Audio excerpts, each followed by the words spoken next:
નમસ્કાર દર્શક મિત્રો, તમારું સ્વાગત છે ઓનલાઈન સોલ્યુશન ચેનલમાં. તો રેલવે રિક્રુટમેન્ટ બોર્ડ એટલે કે આરઆરબી ની અંદર એનટીપીસી એટલે કે નોન ટેકનિકલ પોપ્યુલર કેટેગરીની અંદર અલગ અલગ પોસ્ટ ઉપર ભરતી આવી ગઈ છે. તો આજે એનટીપીસી ની અંદર ભરતી આવી છે એની અંદર આપણે ઓનલાઈન ફોર્મ ભરવું હોય તો કઈ રીતે ભરવાનું એના વિશે આપણે આ વિડીયોની અંદર જાણકારી મેળવીશું. આખી વિડીયો તમે એકવાર જોઈ લેશો તો તમે ઘરે બેઠા જાતે જ તે ફોર્મ ભરી શકશો અને ફોર્મ ભરો ત્યારે તમારે કાંઈ પણ મુશ્કેલી નહીં પડે. એટલે એકવાર આખો વિડીયો તમે જોવાનું ભૂલતા નહીં. આપણે જો આજે એનટીપીસી ની અંદર ભરતી આવી છે એની અંદર ફોર્મ ભરવી એ પહેલા આજે ભરતી આવી છે એના વિશે શોર્ટમાં આપણે માહિતી મેળવી લઈએ. અને આજે એનટીપીસી ની ભરતી આવી છે એની નોટિફિકેશન તમને આરઆરબી ની સાઇટ છે એની અંદર 14 તારીખમાં જોવા મળશે. આની ઉપર ક્લિક કરીને તમે ડાઉનલોડ કરી શકો છો. અને આ જે નોટિફિકેશન છે એ આપણી ટેલિગ્રામ ચેનલમાં પણ મેં મૂકેલી છે, ત્યાંથી પણ તમે ડાઉનલોડ કરી શકો છો. ટેલિગ્રામ અને વોટ્સઅપ ચેનલ લિંક વિડીયોના ડિસ્ક્રિપ્શનમાં આપેલી છે. જો આજે એનટીપીસી ની ભરતી આવી છે ગ્રેજ્યુએટ ઉપર આવેલી છે, એટલે જે પણ વિદ્યાર્થી ગ્રેજ્યુએટ કરેલું છે એટલે કે કોલેજ કરી લે છે બધા આની અંદર ફોર્મ ભરી શકશે. અને આના ફોર્મ ક્યારે ભરવાનું શરૂ થશે તો જો લખેલું છે 14/9 એટલે કે 14 સપ્ટેમ્બર થી આના ફોર્મ ભરવાના શરૂ થઈ ગયા છે અને 13/10 એટલે કે 13 ઓક્ટોબર સુધી આના ફોર્મ ભરવાના શરૂ રહેશે. તો આપણે આ તારીખની વચ્ચે ઓનલાઈન ફોર્મ ભરી દેવાનું. અને ઇન કેસ તમે ફોર્મ ભરો અને એકવાર સબમિટ થઈ જાય પછી તમને ખ્યાલ આવે કે કઈ ભૂલ રહી ગઈ છે તો તમે 16/10 થી 25/10 સુધીમાં સુધારો કરી શકશો. જો કેટલી ભરતી આવી છે તો કે ટોટલ 8113 પોસ્ટ ઉપર ભરતી આવી છે. એની અંદર અલગ અલગ 5 પોસ્ટ ઉપર ભરતી આવી છે અને આ 5 પોસ્ટમાં કેટલી ભરતી આવી છે અહીંયા લખેલું છે અને ટોટલ 8113 ભરતી થાય છે.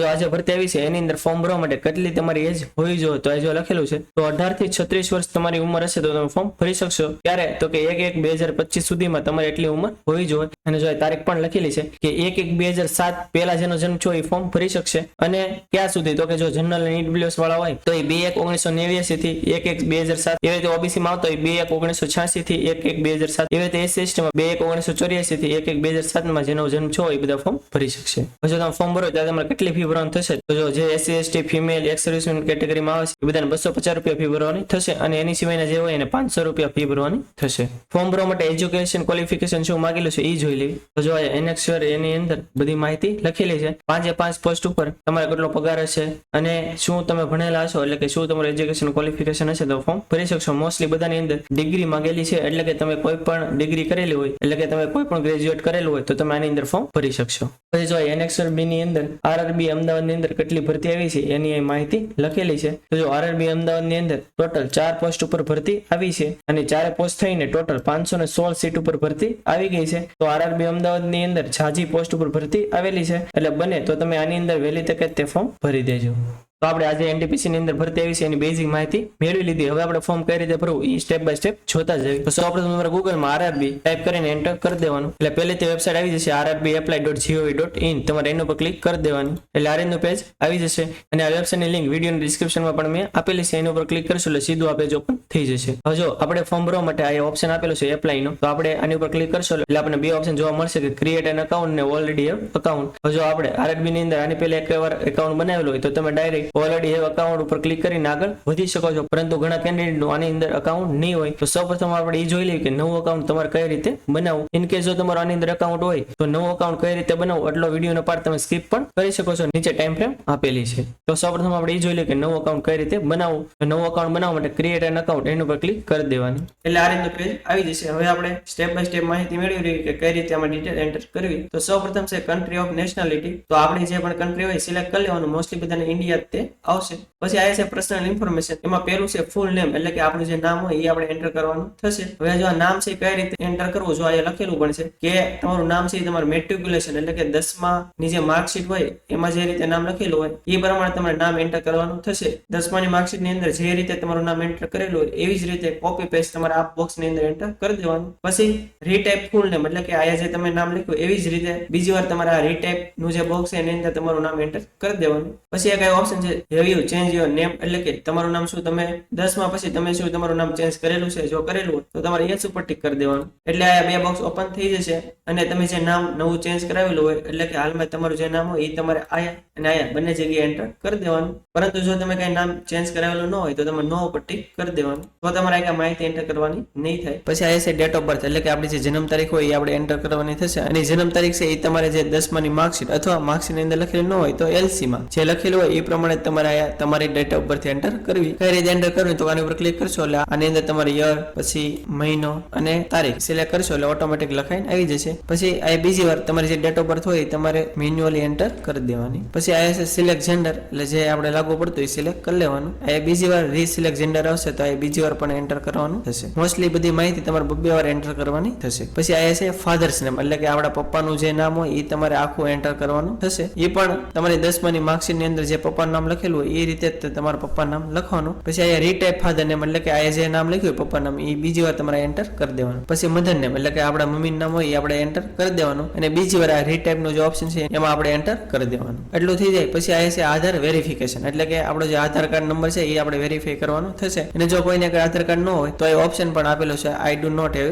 આધાર કાર્ડ. તેની ઉપર ક્લિક કરશો તો તમને પાછું પૂછશે કે આધાર કાર્ડ છે કે નહીં. આપણે જો ન જ હોય તો I do not have Aadhaar card એની ઉપર ક્લિક કરી દેશું તો આધાર કાર્ડ સિવાયનું જે પણ આપણે આગળ પ્રૂફ હોય એ આપણે સિલેક્ટ કરવાનું થશે અને એની બધી ડિટેલ આ તમારે નાખવાની થશે. પણ જો આપણે આગળ આધાર કાર્ડ હોય તો આપણે આધાર કાર્ડ જ તે એન્ટર કરી દેવાનું. તો આધાર કાર્ડનો જે આપણા 12 આંકડા નંબર હોય આપણે એન્ટર કરી દેવાનો અને પછી વેરીફાઈ યુઝિંગ આધાર એની ઉપર ક્લિક કરી દેવાની. પછી આ છે કોન્ટેક્ટ ડિટેલ. તો એની અંદર પેલું છે ઈમેલ આઈડી. તો આપણું જે ઈમેલ આઈડી હોય એ આપણે આ બોક્સની અંદર એન્ટર કરી દેવાનું અને પછી તમે જનરેટ ઈમેલ ઓટીપી એની ઉપર ક્લિક કરશો એટલે તમારા ઈમેલમાં 6 આંકડાનો ઓટીપી આવશે. એ તમારે આ 6 જે બોક્સ છે એની અંદર એન્ટર કરી દેવાનું. પછી છે મોબાઈલ નંબર એટલે કે આપણો જે 10 આંકડાનો મોબાઈલ નંબર હોય એ આપણે આ બોક્સની અંદર એન્ટર કરી દેવાનું અને પછી જનરેટ મોબાઈલ ઓટીપી એની ઉપર ક્લિક કરશો એટલે મોબાઈલ નંબર ઉપર 6 આંકડાનો ઓટીપી આવશે. એ તમારે આ બોક્સની અંદર એન્ટર કરી દેવાનું. એટલું થઈ જાય. પછી અહીંયા છે ક્રિએટ યોર પાસવર્ડ એટલે કે આપણે બીજી વાર જ્યારે લોગિન કરવાનું થાય ત્યારે આપણો મોબાઈલ નંબર અને પાસવર્ડ નાખવાનો થશે. તો એ પાસવર્ડ આપણે સેટ કરવાનો થશે. પાસવર્ડ કઈ રીતે સેટ કરવાનો જો અહીંયા લખેલું છે કે તમે જે પાસવર્ડ સેટ કરો એની અંદર કોઈ પણ એક અક્ષર કેપિટલ લેટર હોવો જોઈએ, પછી સ્મોલ લેટર હોવો જોઈએ, કોઈ સ્પેશિયલ કેરેક્ટર અને નંબર એ બધાનું સમાવેશ એમાં થઈ ગયેલો હોવો જોઈએ. દાખલા તરીકે ABC એમાં A હું કેપિટલ રાખું, BC સ્મોલ રાખું, @ 1 2 3 એવી રીતે હું સેટ કરું તો આની અંદર જે પણ એને કીધું છે બધું એમાં આવી ગયું. એ પાસવર્ડ સેટ કરીને તમારે આયા અને આયા બંને જગ્યાએ તમારે પાસવર્ડ એન્ટર કરી દેવાનો. પછી આ જે કેપ્ચા બતાવે છે એ કેપ્ચાનું જે બોક્સ છે એની અંદર એન્ટર કરીને preview and create an account એની ઉપર ક્લિક કરી દેવાની. એટલે આ રીતનું પેજ ઓપન થઈ જશે. હવે આગળ આપણે જેટલી પણ માહિતી એન્ટર કરેલી છે બધી લખેલી આવી જશે. એકવાર તમારે ચેક કરી લેવાનું કે આની અંદર કાંઈ પણ ભૂલ નથી ને. હવે જો આની અંદર કાંઈ ભૂલ રહી ગઈ હોય હજી માહિતી એન્ટર કરવામાં તો તમે એડિટ ઉપર ક્લિક કરશો એટલે આગળનું પેજ ઓપન થઈ જશે અને એમાં તમે ચેન્જ કરી શકશો. હવે જો આ બધી માહિતી ઓકે જ હોય તો આ જે બોક્સ છે એની ઉપર ક્લિક કરીને ક્રિએટ એન અકાઉન્ટ એની ઉપર ક્લિક કરી દેવાનું. હજુ એકવાર એકાઉન્ટ બની જશે પછી આ માહિતી તમે જેટલી એન્ટર કરી છે એમાં તમે કાંઈ પણ ચેન્જ નહીં કરી શકો. એટલે પાછું આ રીતનું ડાયલોગ બોક્સ આવી જશે. જો બધું આપણું ઓકે જ હોય તો પ્રોસીડ ઉપર ક્લિક કરી દેવાની. એટલે હવે આપણું એકાઉન્ટ સક્સેસફુલી બની ગયું છે અને તમારી સામે આ રીતનું પેજ ઓપન થઈ જશે. આપણું એકાઉન્ટ બન્યું એ લોગિન કરવા માટે આ તમારો જે મોબાઈલ નંબર અથવા ઈમેલ આઈડી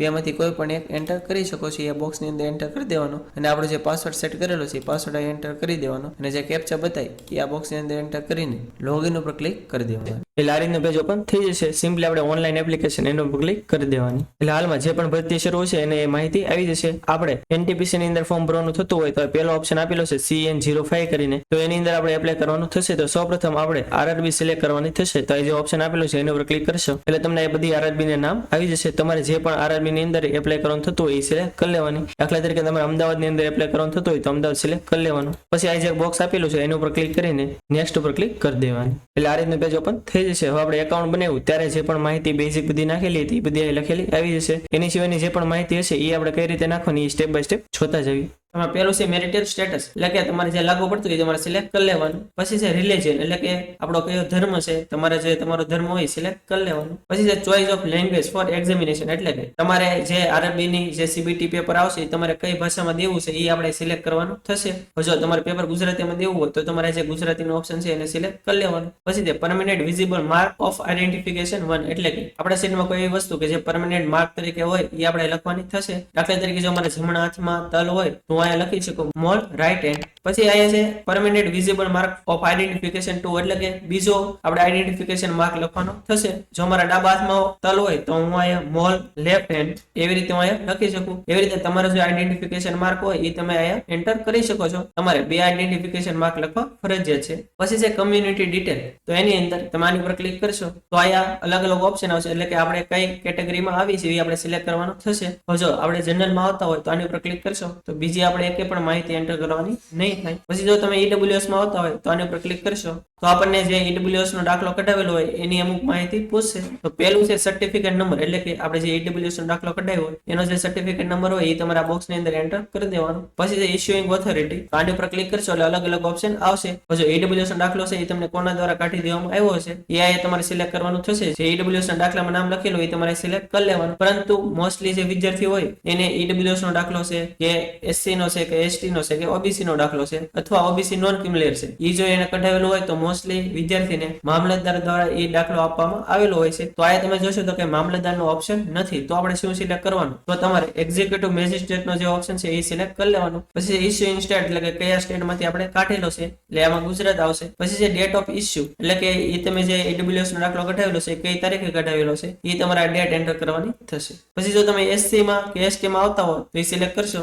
જો તમે SC સિલેક્ટ કરેલું હોય તો જે SC નું જે કાસ્ટ સર્ટિફિકેટ તમે કઢાવેલું હોય એનો જે સર્ટિફિકેટ નંબર હોય એ એન્ટર કરી દેવાનો. પછી ઇશ્યુઇંગ ઓથોરિટી આપણે આગળ જોયું એવી રીતે સિલેક્ટ કરી લેવાનું અને ડેટ ઓફ ઇશ્યુ માં જે તારીખે કઢાવેલો એ એન્ટર કરી દેવાની. પછી કઈ ઓપ્શન છે કે do you wish two avail free rail travel pass, એટલે કે જે SC અને ST કેન્ડિડેટ હોય એને CBT, DV અને મેડિકલ એક્ઝામિનેશન માટે આવવા જવા માટે ટ્રેનનો સ્લીપર ક્લાસનો પાસ ફ્રીમાં આપવામાં આવે છે. જો એ તમારે જોતો હોય તો તમારે યસ ઉપર ટિક કરી દેવાની. તો તમારે અહીંયા જો તમે SC માં આવતા હો તો SC નું જે કાસ્ટ સર્ટિફિકેટ હોય એ અને ST માં આવતા હો તો ST નું કાસ્ટ સર્ટિફિકેટ એ તમારે અપલોડ કરવાનું થશે. પરંતુ તમારે જો ફ્રી રેલ પાસ ન જોતો હોય તો તમારે નો ઉપર ટિક કરી દેવાની. પછી એવી રીતે ST માં પણ આપણે SC માં જો એવી રીતે તે બધી માહિતી નાખવાની થશે. પછી તમે જો OBC માં આવતા હોય તો એની ઉપર ક્લિક કરશો એટલે તમને પૂછશે કે તમે શું OBC નોન ક્રિમિનલ માં આવો છો. જો આવતા હો તો તમારે યસ ઉપર ટિક કરી દેવાની. જો નો આવતા તો નો ઉપર ટિક કરી દેવાની. પરંતુ મોસ્ટલી બધા નોન ક્રિમિનલ ની અંદર જ તે આવતા હોય છે એટલે આપણે યસ ઉપર ટિક કરી દેવી. પછી અહીંયા સર્ટિફિકેટ નંબર એટલે કે જે આપણે નોન ક્રિમિનલ કઢાવેલું હોય એનો સર્ટિફિકેટ જે નંબર હોય આપણે એન્ટર કરી દેવાનો. અહીંયા પછી ઇશ્યુઇંગ ઓથોરિટીમાં આપણે જે આગળ જોયું એવી રીતે તે સિલેક્ટ કરી લેવાનું. પછી ઇશ્યુઇંગ સ્ટેટમાં જે સ્ટેટમાંથી કઢાવેલું હોય સિલેક્ટ કરી લેવાનું અને ડેટ ઓફ ઇશ્યુમાં કે જે તારીખે આપણે કઢાવેલું હોય એ તારીખ એન્ટર કરી દેવાની. પછી આયા છે પોસ્ટલ એડ્રેસ એટલે કે આપણું જે એડ્રેસ હોય આપણે એન્ટર કરવાનું થશે. તેમાં પહેલું છે પ્રેઝન્ટ એડ્રેસ એટલે કે હાલનું સરનામું. તો સૌપ્રથમ તમારે સ્ટેટ સિલેક્ટ કરી લેવાનું. પછી તમારે ડિસ્ટ્રિક્ટ સિલેક્ટ કરી લેવાનું અને એડ્રેસમાં તમે જે જગ્યાએ રહેતા હોય એનું આખું સરનામું તમારે આ બોક્સની અંદર એન્ટર કરી દેવાનું. પછી છે વિલેજ, ટાઉન એન્ડ સિટી. તો આની અંદર જો તમે વિલેજ એટલે કે ગામડે રહેતા હોય તો તમારા ગામનું નામ, અને તાલુકામાં રહેતા હોય તો તાલુકાનું, અને સિટીમાં રહેતા હોય તો સિટીનું નામ. તમે જે પ્લેસ ઉપર રહેતા હોય એ પ્લેસનું નામ તમારે એન્ટર કરી દેવાનું. અને પછી પિનકોડ ની અંદર તમારા એરિયાનો જે પિનકોડ આવતો હોય એ તમારે એન્ટર કરી દેવાનું. પછી આ છે પરમેનન્ટ એડ્રેસ એટલે કે કાયમી સરનામું. હવે જો હાલનું સરનામું અને કાયમી સરનામું બંને અલગ અલગ હોય તો તમે કાયમી સરનામું આપણે આગળ જોયું એવી રીતે એન્ટર કરી શકો છો. પરંતુ જો હાલનું અને કાયમી બંને સેમ જ હોય તો તમે આ બોક્સ ઉપર ક્લિક કરશો એટલે ઓટોમેટિક આ જે હાલનું સરનામું લખેલું હોય એ ઓટોમેટિક પરમેનન્ટ એડ્રેસમાં લખાઈ જશે. જો બધી માહિતી એન્ટર થઈ જાય પછી તમારે સેવ ઉપર ક્લિક કરી દેવાની. એટલે જેટલી પણ માહિતી આપણે એન્ટર કરવી બધી સેવ થઈ જશે અને પછી તમારે નેક્સ્ટ ઉપર ક્લિક કરી દેવાની. પછી છે અધર ડિટેલ. એમાં પહેલું છે એક્સ સર્વિસમેન ડિટેલ એટલે કે તમે શું એક્સ સર્વિસમેન છો હો તો તમારે યસ ઉપર ટિક કરી દેવાની. તો તમારે બાકીની માહિતી નાખવાની થશે કે તમે કઈ ડિફેન્સ સર્વિસમાં જોબ કરેલી છે, આર્મી, નેવી, એરફોર્સ, એ તમારે સિલેક્ટ કરી લેવાનું. તમારો કયો રેન્ક હતો એ એન્ટર કરી દેવાનું. જેવી વગેરે માહિતી તમારે નાખવાની થશે. એકવાર તમે વાંચીને બધી નાખી શકો છો. પરંતુ જો તમે કઈ એક્સ સર્વિસમેન ન હો તો તમે નો ઉપર ટિક કરી દેવાની. તો તમારે કઈ બીજી માહિતી નાખવાની નહીં થાય. પછી છે પર્સન વિથ બેન્ચમાર્ક ડિસેબિલિટી એટલે કે જે પણ PH કેન્ડિડેટ હોય એની માટે ઓપ્શન લાગુ પડશે. જો તમે PH કેન્ડિડેટ હો તો તમારે યસ ઉપર ટિક કરી દેવાની. તો તમારે બધી માહિતી નાખવાની થશે. એમાં પેલું છે ડિસેબિલિટી કેટેગરી એટલે કે તમે કઈ કેટેગરીમાં આવો છો એ સિલેક્ટ કરી લેવાની. પછી સબ કેટેગરી જો કઈ લાગુ પડતી હોય તો એ સિલેક્ટ કરી લેવાની. પછી પર્સન્ટેજ ઓફ ડિસેબિલિટી એટલે કે કેટલા પર્સન્ટેજ તમારી ડિસેબિલિટી છે એ એન્ટર કરી દેવાની. પછી તમારે કઈ ડિસેબિલિટી છે, પરમેનન્ટ છે, ટેમ્પરરી, સિલેક્ટ કરી લેવાનું. પછી તમે PH કેન્ડિડેટ નું જે સર્ટિફિકેટ કઢાવેલું એ નંબર એન્ટર કરી દેવાનો અને જે તારીખે કઢાવેલું હોય એ તારીખ તમારે એન્ટર કરી દેવાની. પરંતુ જો તમે કઈ PH કેન્ડિડેટ ન હોય તો તમારે નો ઉપર ટિક કરી દેવાની. તો બીજી કઈ માહિતી નાખવાની નહીં થાય. પછી છે સ્ક્રાઇબ ડિટેલ એટલે કે તમે જાતે જો એક્ઝામ દઈ શકે એમ ન હો તો તમારે શું સાથે બીજા કોઈને લઈ જવાની જરૂર છે. જો હોય તો તમારે યસ ઉપર ટિક કરી દેવાની. પછી આ તમને જે ઓપ્શન પૂછે એમાં તમારે નો ઉપર ટિક કરી દેવાની. પછી તમે ફરીથી આ જે ઓપ્શન પૂછે એમાં નો ઉપર ટિક કરી દેવાની. પછી તમારે જે પણ પર્સનને સ્ક્રાઇબ તરીકે લઈ જવાનું હોય એની બધી માહિતી તમારે નાખવાની થશે. બધી આ સ્ટેપ બાય સ્ટેપ લખેલી છે. પરંતુ તમે જાતે તે એક્ઝામ દઈ શકો એમ હો અને બીજાની તમારે કઈ જરૂર ન હોય તો સિમ્પલી તમારે આ જે પેલો ઓપ્શન હતો એની ઉપર તમારે નો ઉપર ટિક કરી દેવાની. તો બીજી કઈ માહિતી નાખવાની નહીં થાય. પછી જે ઇકોનોમિક બેકવર્ડ ક્લાસ એટલે કે EBC ડિટેલ. જો તમે EBC માં આવતા હોય તો તમારે યસ ઉપર ટિક કરી દેવાની. હવે EBC ની અંદર કોણ આવે તો કે જે પણ ફેમિલીની ઇન્કમ 50,000 કરતા કરતા નીચે હોય તો એ બધા EBC ની અંદર આવતા હોય છે. જો તમે EBC માં આવતા હો અને તમે EBC નું સર્ટિફિકેટ કઢાવેલું તો તમારે યસ ઉપર ટીક કરી દેવાની. તો તમને પૂછશે કે તમે અવેલ ફ્રી કન્સેશન ની જરૂર છે, તમારે યસ ઉપર ટીક કરી દેવાની. પછી તમને જે EBC સર્ટિફિકેટ કઢાવેલું એની જે માહિતી માંગે એ તમારે એન્ટર કરવાની થશે. પરંતુ તમે જો EBC માં ન હો તો તમારે નો ઉપર ટીક કરી દેવાની, તો બીજી કઈ માહિતી નાખવાની નહીં થાય. પછી આ ઓપ્શન છે are you employ of Indian railway, એટલે કે હાલમાં તમે શું ઇન્ડિયન રેલવેમાં જોબ કરી રહ્યા છો. જો કરી રહ્યા હોય તો યસ ઉપર ટીક કરવાનું. તો એ પૂછશે કે અત્યારે શું તમે કરી રહ્યા છો કે મૂકી દીધી છે. હવે જો તમારે હાલમાં જોબ શરૂ હોય તો તમે યસ ઉપર ટીક કરશો તો એ તમારે અલગ અલગ માહિતી નાખવાની થશે. પરંતુ તમે જો રેલવેની અંદર જોબ ન કરતા હો તો તમે નો ઉપર ટીક કરી દેવાની. હવે બીજો ઓપ્શન છે કરન્ટલી એમ્પ્લોયમેન્ટ ડિટેલ, એટલે કે તમે ઇન્ડિયન રેલવેની અંદર જોબ ન કરતા હો પણ બીજી કોઈ પણ જગ્યાએ જોબ કરતા હોય તો એ તમારી ડિટેલ નાખવાની થશે. આના ઉપર ક્લિક કરશો એટલે અલગ અલગ ઓપ્શન આવશે કે સેન્ટ્રલ ગવર્મેન્ટમાં છો, સ્ટેટ ગવર્મેન્ટમાં છો કે PSUમાં છો. હવે જો તમે ત્રણમાંથી કોઈ પણ જગ્યાએ જોબ કરતા હો તો તમે સિલેક્ટ કરશો તો એની બધી માહિતી નાખવાની થશે. પરંતુ તમે હાલમાં કોઈ પણ સરકારીમાં જોબ ન કરી રહ્યા હો તો તમારે નોટ એપ્લિકેબલ ઉપર ક્લિક કરી દેવાની. પછી આ છે bank detail for refund of fee. હવે જો આપણે જે ફી ભરશું એ આપણને જ્યારે પાસે આપે એ પાછી આપણા કયા એકાઉન્ટમાં આવે એ તમારે એકાઉન્ટની ડિટેલ નાખવાની થશે. તો એ પહેલો ઓપ્શન છે એમાં નેમ ઓફ અકાઉન્ટ હોલ્ડર, એટલે કે બેંકની જે પાસબુક હોય એમાં આપણું જે નામ હોય એ રીતનું આપણે આખું નામ એન્ટર કરી દેવાનું. પછી એકાઉન્ટ નંબર, એટલે કે જે આપણો એકાઉન્ટ નંબર હોય એ આપણે એન્ટર આ બોક્સની અંદર કરી દેવાનો. અને કન્ફર્મ એકાઉન્ટ નંબર, એટલે કે બીજી વાર આપણે આ બોક્સની અંદર એ એકાઉન્ટ નંબર એન્ટર કરી દેવાનો. પછી બેંકનો IFSC કોડ જે હોય એ આપણે આની અંદર એન્ટર કરી દેવાનો અને પછી કન્ફર્મ ઉપર ક્લિક કરી દેવાનું. એટલે બેંકનું નામ અને બેંકનું એડ્રેસ લખેલું આવી જશે. એટલી માહિતી એન્ટર થઈ જાય પછી તમારે સેવ બટન ઉપર ક્લિક કરી દેવાનું, એટલે માહિતી સેવ થઈ જશે અને પછી નેક્સ્ટ ઉપર ક્લિક કરી દેવાનું. પછી આ છે એજ્યુકેશન ક્વોલિફિકેશન. તો આપણે જે એજ્યુકેશન ડિટેલ હોય આપણે નાખવાની થશે. આ 10માની માહિતી તમે જો આગળ નાખી હોય તો ઓટોમેટિક આવી જશે. ઇન કેસ જો ન આવે તો તમારે ક્વોલિફિકેશન તમને 10માનો ઓપ્શન જોવા મળશે, એ તમારે સિલેક્ટ કરી લેવાનું. અને પછી આ 10માની માહિતી નાખવાની થાય તો એમાં છે સ્ટેટ, એટલે કે તમે કયા સ્ટેટમાંથી પાસ કરેલું છે એ સિલેક્ટ કરી લેવાનું. કયા ડિસ્ટ્રિક્ટમાંથી પાસ કરેલું છે એ સિલેક્ટ કરી લેવાનું.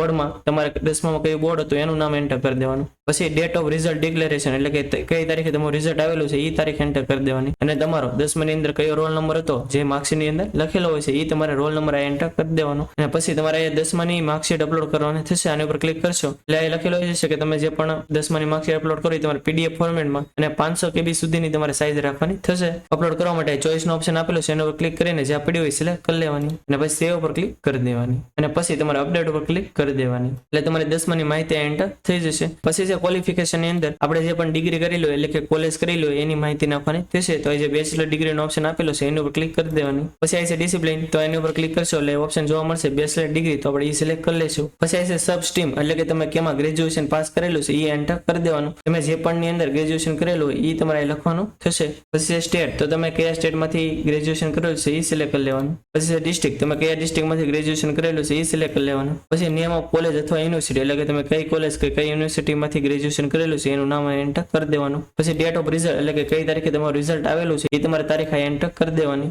પછી લખ્યું છે do you have typing proficiency in English and Hindi on computer, એટલે કે તમારે હિન્દી અને ઇંગ્લિશમાં જો પ્રોફિશિયન્સી છે ટાઈપિંગની, જો ન હોય તો તમે નો ઉપર ટિક કરી દેવાની. તો લખેલું આવી જશે જો તમારી ટાઈપિંગમાં પ્રોફિશિયન્સી ન હોય તો તમે કેટેગરી 4 અને 5 ની અંદર ફોર્મ નહીં ભરી શકો અને પછી તમારે એગ્રી ઉપર ક્લિક કરી દેવાની. પરંતુ તમે જો ઇંગ્લિશ અને હિન્દી ટાઈપિંગ કરી શકતા હોય તો તમારે યસ ઉપર ટિક કરી દેવાની, તો તમે બધી પોસ્ટ ઉપર ફોર્મ ભરી શકશો. એટલું થઈ જાય પછી તમારે એડ ઉપર ક્લિક કરી દેવાની. એટલે આપણે 10માની અને કોલેજની બંને ડિટેલ એડ થઈ ગઈ છે. પછી તમારે નેક્સ્ટ ઉપર ક્લિક કરી દેવાની. એટલે તમારો ફોટો અને સિગ્નેચર અપલોડ કરવાની થશે.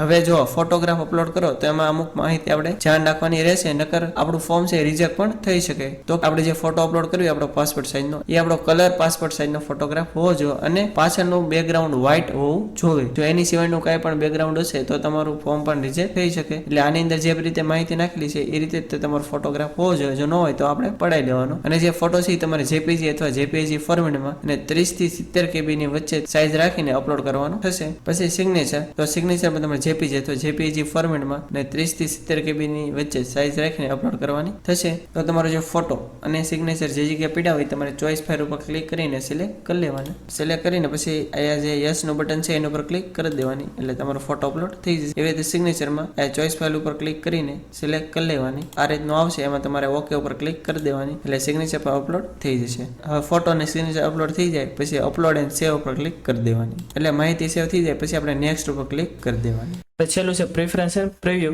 તો આપણે આ જે પણ પોસ્ટ માટે એલિજિબલ હશું એ બધાના નામ આવી જશે. આપણે અમદાવાદ સિલેક્ટ કરેલું છે તો અમદાવાદની અંદર જે પણ પોસ્ટ લાગુ પડતી હશે એ બધી અહીં લખેલી આવી ગઈ છે. હવે આપણે જે પણ પોસ્ટને પ્રાયોરિટીમાં રાખવી એ આ સેટ કરવાની થશે. દાખલા તરીકે મારે જો સ્ટેશન માસ્ટરને ફર્સ્ટ પ્રાયોરિટી આપી હોય તો પ્લસ ઉપર ક્લિક કરીશ તો જમણી બાજુ એડ થઈ જશે.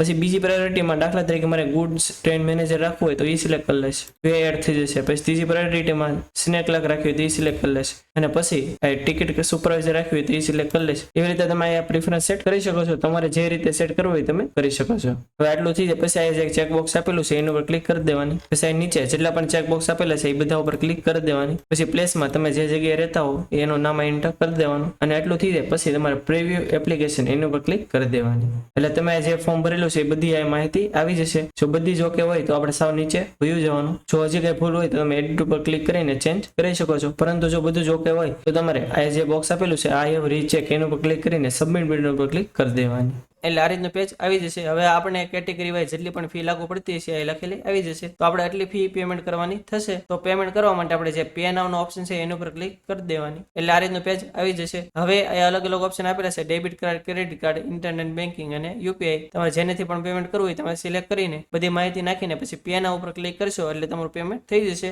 અને એની એક રિસીપ્ટ પણ જનરેટ થશે એ તમારે ડાઉનલોડ કરીને સાચવી રાખવાની. તો આ તે સંપૂર્ણ માહિતી કે જે આરઆરબી ની અંદર એનટીપીસી ની અંદર જે ભરતી આવી છે એની અંદર આપણે ઓનલાઈન ફોર્મ કઈ રીતે ભરવું. જો તમને કઈ ખ્યાલ ન હોય અથવા તમે ફોર્મ ભરો અને કઈ મુશ્કેલી પડે તો તમે કોમેન્ટ બોક્સમાં જણાવી શકો છો. આપણે 100% આન્સર આપીશું. અને આ વિડીયો જો તમને સારો લાગ્યો હોય તો વિડીયોને લાઈક કરી દેજો અને મેક્સિમમ લોકો સુધી શેર કરજો જેથી બધાને આની માહિતી મળી રહે. અને તમે જો આપણી ચેનલમાં નવો હો આપણી ચેનલ હજી સુધી સબસ્ક્રાઇબ ન કરી હોય તો ચેનલને સબસ્ક્રાઇબ કરવાનું ભૂલતા નહીં જેથી આવી જ માહિતી તમને સમયસર મળી રહે. અને આપણે ટેલિગ્રામ અને વોટ્સએપમાં પણ ચેનલ છે એની અંદર જો તમે જોડેલા ન હો તો નીચે ડિસ્ક્રિપ્શનમાં લિંક આપેલી છે એના પર ક્લિક કરીને તમે એમાં જોડાઈ શકો છો જેથી આવી જ માહિતી તમને સમયસર મળી રહે. તો આજ માટે બસ એટલું જ. મળશું આપણે નેક્સ્ટ વિડીયોમાં. ત્યાં સુધી બધાને જય હિન્દ.